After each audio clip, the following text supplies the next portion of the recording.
L'Angleterre est sous le choc après l'attentat perpétré, jeudi 2 octobre, devant une synagogue très fréquentée pour la fête de Yom Kippour à Manchester, par un Britannique d'origine syrienne qui a été abattu par la police. L'assaillant a dirigé sa voiture sur des personnes qui se trouvaient à l'extérieur de la synagogue d'Eaton Park à Crimpsall, dans le nord de l'agglomération de Manchester, avant de sortir de son véhicule et de s'en prendre à elle avec un couteau, la police a annoncé jeudi soir qu'il s'agissait d'un homme de 35 ans, un Britannique d'origine syrienne nommé Jihad al-Shami, qui n'avait jamais fait l'objet d'un signalement auprès du Programme national de prévention de l'extrémisme. Il est arrivé au Royaume-Uni alors qu'il était jeune enfant, et a obtenu, encore mineur, la nationalité britannique en 2006. Selon une source gouvernementale, l'un des deux hommes tués lors de l'attaque aurait été abattu par un policier alors que des fidèles tentaient d'empêcher l'agresseur d'entrer dans le bâtiment, ont indiqué vendredi les forces de l'ordre. Celles-ci ont dévoilé les noms des deux hommes tués, Adrian Dolby, 53 ans, et Melvin Kravitz, 66 ans, deux membres de la communauté juive de Manchester.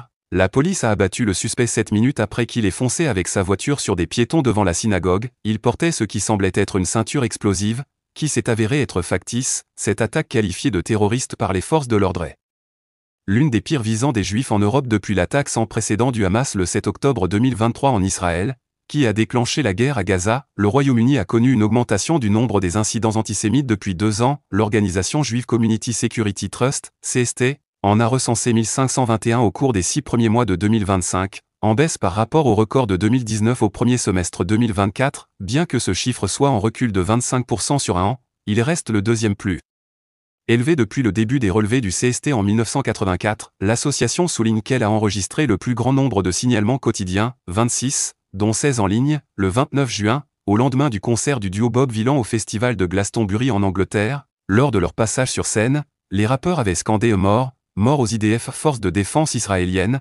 note de la rédaction. La police a depuis ouvert une enquête. Vient ensuite le 17 mai, lors duquel le CST a relevé 19 signalements au lendemain de l'annonce par Israël d'une expansion de son offensive militaire à Gaza. La Grande-Bretagne n'est pas le seul pays européen confronté à une augmentation inquiétante des actes antisémites, exacerbée par l'état de guerre généralisé qui s'est installé au Moyen-Orient depuis 2 ans. En France, même si le nombre d'actes antisémites enregistrés durant les premiers mois de 2025 est en baisse de 27% par rapport à la même période de l'année 2024, il reste cependant largement supérieur à ceux dénombrés dans l'Hexagone avant les attaques du 7 octobre. 2 frères de 19 ans ont été placés en détention provisoire, en août dernier, soupçonnés d'avoir abattu un olivier planté en mémoire d'un jeune juif torturé à mort en 2006. Ilan Halimi, plus récemment, un homme de confession juive qui se rendait à la synagogue, a été violemment agressé fin septembre à Hier, dans l'Essonne. L'assaillant l'aurait également insulté et menacé, en lui lançant un sale juif, « on va te tuer », avant de prendre la fuite. En Grèce cet été,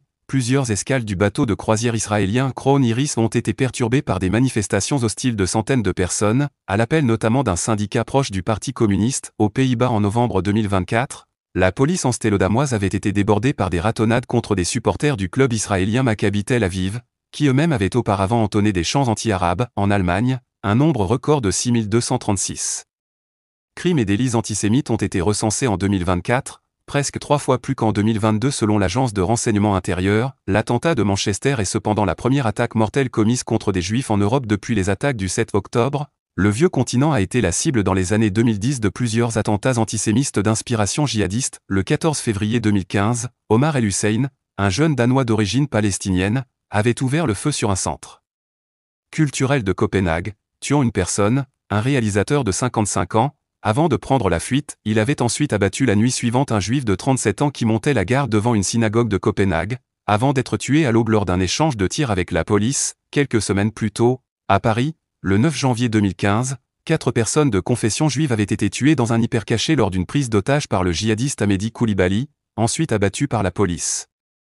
Un an auparavant, le 24 mai 2014, le Français, Mehdi Nemmouche, avait ouvert le feu dans le hall d'entrée du musée juif de Bruxelles, tuant un couple de touristes israéliens, une bénévole française et un jeune employé belge du site. L'attaque la plus marquante reste celle qui a eu lieu à Toulouse par Mohamed Merah dans l'école juive aux Arts à Torah, le 19 mars 2012. Ce petit délinquant franco-algérien se réclamant du réseau djihadiste Al-Qaïda, avait tué un professeur en religion, Jonathan Sandler, qui se tenait sur le trottoir, ainsi que ses fils Gabriel, 3 ans, et Arié, 5 ans. Dans la cour de l'établissement, il avait exécuté la fille du directeur, Myriam Monsonego, 8 ans, et blessé grièvement un adolescent, refusant de se rendre. Il avait été abattu le 22 mars par les forces de l'ordre dans son appartement. à l'issue d'un siège de 32 heures.